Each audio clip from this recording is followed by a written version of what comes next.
Pope பிரான்சிஸின் நினைவாக பாரிஸின் Notre Dame கத்தீட்ரலின் மணிகள் 88 முறை ஒலித்தன. அதேபோல் போப் மரணமடைந்ததை குறிக்கும் வகையில் செயின்ட் பீட்டர் சதுக்கத்தில் மணிகள் ஒலிக்கச் செய்யப்பட்டன.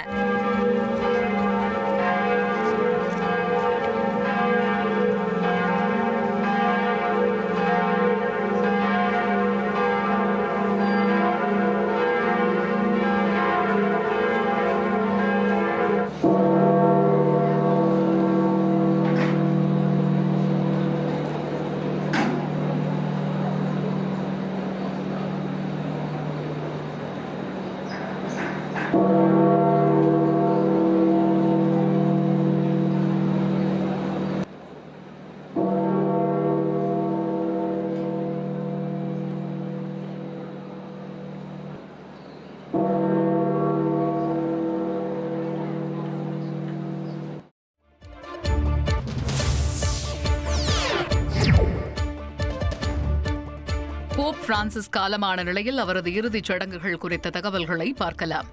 9 நாட்கள் துக்கம் அனுசரிக்கப்படும்.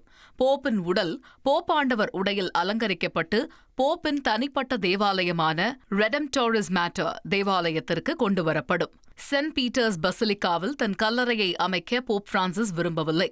ரோமில் உள்ள சாண்டா மரியா மேக்கியோர் பசிலிக்காவில் தனது கல்லறையை அமைக்க அவர் விரும்பினார். பொதுவாக போப்பாக உள்ளவர்கள் சைப்ரஸ், ஈயம் மற்றும் கருவாலி மரத்தால் ஆன பேழையில் அடக்கம் செய்யப்படுவார்கள். போப் பிரான்சிஸ் ஜிங்கால் பூசப்பட்ட சவப்பெட்டியில் தன்னை அடக்கம் செய்ய விரும்பினார். இறுதிச் சடங்கிற்கு முந்தைய இரவு சவப்பெட்டி மூடப்படும். 100 ஆண்டுகளுக்கு பிறகு வாட்டிகனுக்கு வெளியே அடக்கம் செய்யப்பட உள்ள முதல் போப் இவராவார்.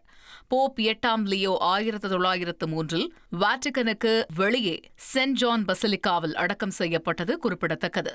போப் பிரான்சிஸ் மறைந்த நிலையில் நெல்லை பாளையங்கோட்டை தூய சவேரியார் பேராலயத்தில் மறைமாவட்ட ஆயர் அந்தோணி சாமி தலைமையில் சிறப்பு திருப்பலி நடைபெற்றது.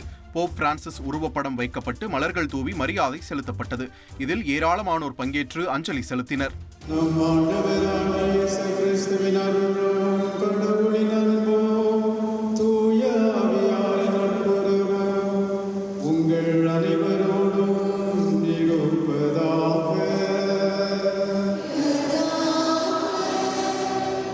உடல்நலக் குறைவால் பாதிக்கப்பட்டு சிகிச்சை பெற்ற போப் பிரான்சிஸ் காலமானார். 88 வயதான கத்தோலிக்க திருச்சபையின் தலைவர் போப் மறைந்ததை வாட்டிகன் உறுதிப்படுத்தியுள்ளது. நிமோனியா பாதிப்பால் மருத்துவமனையில் சிகிச்சை பெற்று வந்த போப் பிரான்சிஸ் கடந்த மாதம் டிஸ்சார்ஜ் செய்யப்பட்ட நிலையில் ஈஸ்டர் திருநாளை ஒட்டி ஞாயிற்றுக்கிழமை செயின்ட் பீட்டர் சதுக்கத்தில் மக்களை சந்தித்து ஆசி வழங்கினார். இந்நிலையில் ஈஸ்டருக்கு மறுநாள் காலை 7:30 மணியளவில் திடீர் உடல்நலக் குறைவால் அவர் காலமானார். தென் அமெரிக்காவில் இருந்து முதலாக தேர்ந்தெடுக்கப்பட்ட போப் இவர் என்பது குறிப்பிடத்தக்கது. அவரது மறைவால் உலகம் முழுவதும் உள்ள கிறிஸ்தவர்கள் சோகத்தில் ஆழ்ந்துள்ளனர். உங்கள் தந்திவன் தொலைக்காட்சியில் தெனாலிராமன் தினமும் மாலை 6 மணிக்கு காண தவறாதீர்கள்.